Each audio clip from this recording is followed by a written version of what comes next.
Hey, what's going on, people? I got to start this off by saying that we are all racist. All right, now that I got that out of the way, let's walk that back for a second. I was observing a history class today, and we're talking about civil rights and racism and the fight for equality, Dr. Martin Luther King, and having this conversation about discrimination. And the teacher puts on a video, and on that video was a third grade teacher who, after Dr. Martin Luther King was assassinated, decided she needed to do something with her all-white class in Iowa. And what she decided to do was to create a scenario in which the students with blue eyes were superior to those with brown eyes. They had more recess time. They were able to get seconds at lunch. They enjoyed all these privileges, right? And then the students with brown eyes had to wear a little collar around their neck to identify them and identify who they were. So throughout the day, they showed these different instances of what was going on, how this was impacting the kids standing outside, not being able to play on the playground equipment, being isolated, feeling vulnerable, and really dealing with what was systemic and institutionalized oppression and racism, right? And then the next day, she flipped that. And so now the brown-eyed kids were the ones with the privileges, and the blue-eyed kids were the ones who were dealing with this systemic and institutionalized oppression. And at the end of it, she brought all the kids together. The kids got a chance to share how they were feeling, and you know, the kids were able to remove their collars, and there was a lot of emotion that was involved. And this was third graders, right?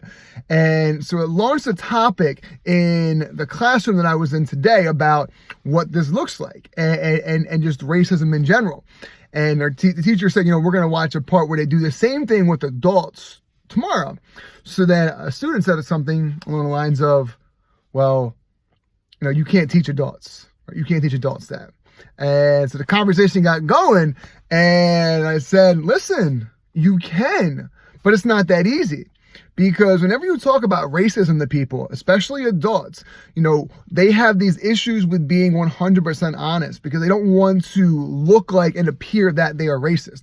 Because let's go back to what I said when I first started this video. Everybody is racist. Right? You grow up with it in your lives. I don't care if you are white, Latino, Asian, African American. I don't care what it is. You deal with people in your life, your family members, whether they are your great-grandparents or your grandparents, your aunts, your uncles, your mother, your father, somewhere along the lines, you're dealing with people who are racist, people who are putting out stereotypes and are saying things that are inappropriate. And that stuff is inside of you, right? It is that level of inherent racism that you deal with, that you have to figure out what you are going to do with as you were surrounded by these people who are the people that you love, right? So we have this inherent racism, not that we're born with. We're not born with it, but this racism that we are taught, right? We are taught this racism. And until we acknowledge the fact that we are all inherently racist, we can't have the conversations that we need that's going to allow us to grow and to heal as a people.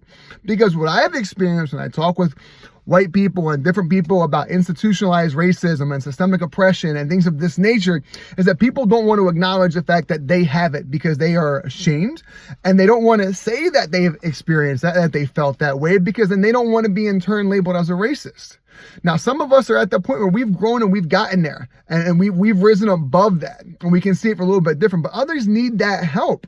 So in order to do that, we have to acknowledge the fact, again, that every single one of us deals and has learned racism at some point in our lives. And we start to acknowledge that, and we start to acknowledge that it's okay that we deal with that. It's not our fault. We weren't born that way, right? That we can fix it, and we acknowledge that, and we can be honest and real with each other and ourselves without having to worry about these labels being thrown out all the time. That is when we start to grow. That is when we can start to build together and tear down this systemic and institutionalized oppression and racism that we still deal with today in this society and that we see everywhere. So just some thoughts, had to get that out. I was pumped after that class. It's how I ended my day, and it just really got me thinking. And to see the reactions of the students in that class and the teacher, it was powerful, it was inspirational, and I feel like I can't wait to go back and finish tomorrow's observation with the same group, finish the rest of that video and the rest of that conversation. So, my people, admit it. We're all racist. We can deal with it. We got to talk about it. We got to be real. All right? Peace, love, we grow together.